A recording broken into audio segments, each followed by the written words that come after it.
পর্যটক মানচিত্রে দীঘা কিন্তু একটা বাড়তি আকর্ষণের কেন্দ্রবিন্দু বর্তমানে হয়ে উঠেছে দীঘার জগন্নাথ মন্দির।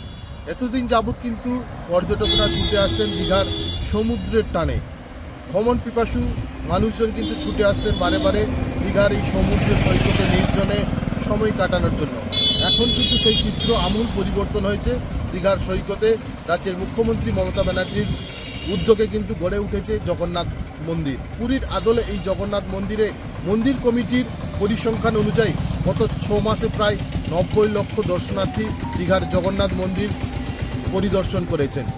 মন্দিরকে গড় আয় রয়েছে প্রায় 4 লক্ষ টাকা। ফলে পর্যটক মানচিত্রে কিন্তু দীঘার সমুদ্র সৈকতের পাশাপাশি দর্শনার্থীদের কাছে কিন্তু গুরুত্ব পাচ্ছে এই জগন্নাথ মন্দিরে। আগামী দিনে কিন্তু পবিত্র তীর্থক্ষেত্রে পরিণত হবে দীঘার সৈকত। কোথেকে এসেছেন? থেকে এসেছি। বলছি, মন্দির ঘুরে দেখলেন? মন্দির ঘুরে দেখলাম, খুব সুন্দর, অমায়িক। মানে এটা আশা করিনি, কিন্তু খুবই সুন্দর। মানে অবশ্যই কেমন লাগলো আপনার? দারুণ লাগলো। এই সৌন্দর্য, এর প্রাকৃতিক দৃশ্য খুবই সুন্দর। পূর্ব মেদিনীপুর জেলার দীঘা থেকে চন্দন বারিকের রিপোর্ট, কলকাতা টিভি।